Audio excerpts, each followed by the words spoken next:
Life has a funny way of catching you off guard. That evening, I was sitting in a tiny hotel room with my stepson, Gary Thompson. My husband, Logan Whitaker, had been away for months on a job assignment across the state. I missed him, of course, but not in the way a wife should miss her husband.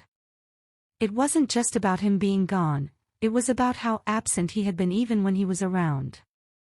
The silence between us had turned into something colder than distance, neglect. The loneliness. It had been eating away at me. But how could I have ever known that a simple request, to have Gary drive me out to see Logan's father, would land us in a roadside motel, alone, in a room with one small bed, and absolutely no way to ignore each other. Let me tell you everything. Every moment. Because the ending.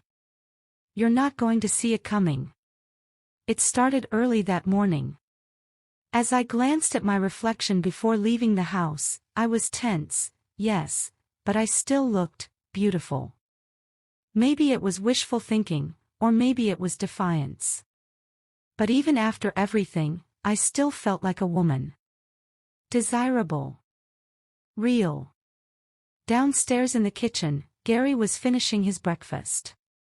He had that playful smirk he always wore. "You're starting college at the end of the summer," I told him, "but you seriously need to get better at driving." He turned to me with a grin. "Only if you promise to tell Dad to get me a new car," he joked. I rolled my eyes. Let's just get this trip over with. Little did I know, this ride would change everything. About 2 hours into the drive, it happened. A loud hiss. A cough from the engine. Then, silence. The car rolled to the shoulder and died. Seriously? I sighed. Gary got out, tried to check under the hood. But we both knew it, we were stranded. No signal, no passing cars, and the sun was starting to set. After 2 hours of trying mechanics and arguing over useless options, the only logical choice was to stay overnight at the nearest motel. At the front desk, Gary handled the room while I stood behind him, arms crossed, frustration bubbling beneath my skin. Logan's gonna lose his mind when he hears about this, I thought. But strangely, I didn't care as much as I should have. Something felt different about tonight. I could sense it before I even walked into that room. The room? It was tiny. Cramped. One bed. One dim light. A single window that looked out onto a cracked parking lot. "This is it," I muttered. Gary laughed behind me. "What were you expecting, Martha, the Ritz-Carlton?" That teasing tone again. That same boyish charm. I wanted to be annoyed, but instead, I found myself smiling. I couldn't believe it, but part of me didn't mind being stuck with him. The heat was unbearable. I rubbed the back of my neck. I need a shower before I melt. Gary flopped on the bed like it was nothing. "Go ahead. This is your kingdom tonight." That boy. That man. Somewhere in between. I shut the bathroom door behind me, heart thudding as I faced myself in the mirror. I was 45 years old.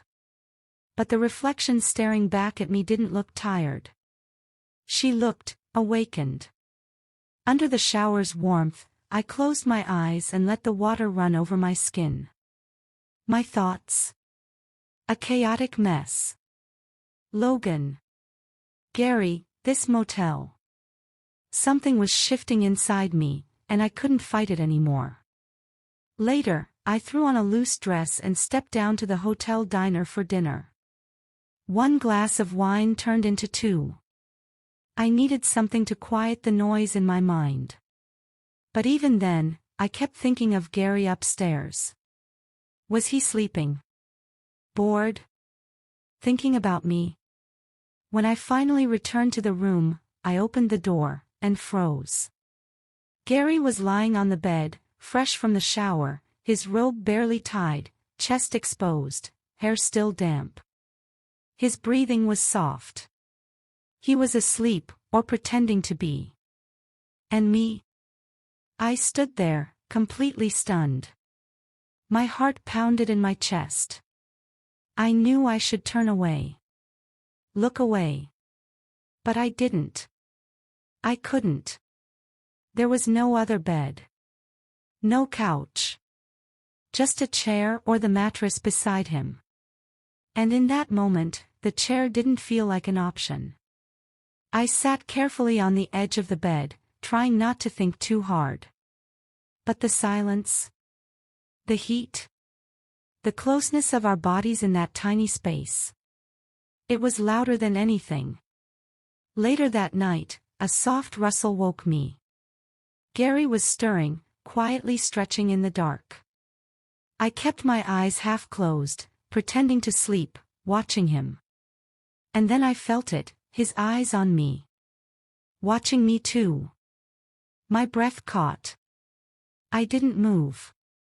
But I was fully awake now, my senses on fire. A moment later, he stood and slowly changed into a pair of shorts. But before he did, his robe slipped open. I saw more than I meant to. And something inside me stirred. Something I hadn't felt in years. He sat in the corner chair, not saying a word, just watching me. His gaze wasn't aggressive. It was searching. Honest. Curious.